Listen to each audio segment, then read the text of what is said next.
Our First Nation communities has to travel, off reserve from our own communities to big urban sites. This is a huge, issues in terms of some of the accessing healthcare services. COVID-19 has stressed an already overburdened healthcare system and its resources. In the face of a global pandemic, having rapid access to supplies such as personal protective equipment, diagnostic equipment, and testing kits provides a greater ability to prevent, detect, and respond to COVID-19 outbreaks. Our team is addressing these problems of healthcare access and disparity with a project built on innovation at every level. Built on a unique collaboration between Stoney Nakoda Nation, local academic and technical institutes, and healthcare system partners, we are leveraging our combined expertise to utilize remotely piloted aircraft systems, or drones, to better serve the healthcare needs of rural and remote Indigenous communities. This requires dynamic, technology-driven standard operating procedures, custom-built payload systems, and novel detect and avoid algorithms. We are also ensuring buy-in and ownership of the project within the communities by providing educational and training modules for local youth. Currently in Canada, drones are legally able to operate only within line of sight and at limited distances of 500 meters, but we have been granted preliminary approval for beyond visual line of sight operation. We are also creating standard operating procedure documents that will lay the groundwork for drone delivery across North America, and which can then be applied worldwide. We're doing this using drones of various sizes and price points, which between them are able to handle a wide range of distances, weather and terrain conditions, and payload weights and sizes. On the industry side, there are several companies in North America interested in getting into medical drone delivery for vaccines, but because they are lacking the proper procedures, they're not able to get to market.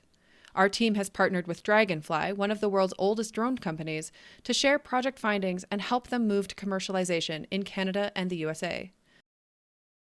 Currently, we are in proof of concept, testing and refining the standard operating procedures in locations with different terrain, environmental conditions, and distances. We have successfully completed the first phase of drone delivery with PPE and COVID-19 test kits and confirmed that the COVID-19 nose and throat swabs survived the delivery and returned to lab with no degradation, and that the samples used in trial are non-infectious and pose no risk to the public.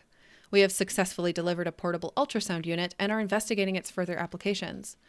We are developing and testing a payload cooling system to deliver COVID-19 vaccines. Reducing barriers to access to healthcare for people in rural and remote communities.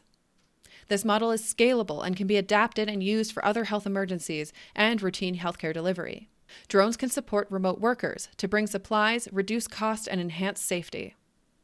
The education and training modules will create job opportunities for Indigenous youth and cultivate expertise that remains in their communities.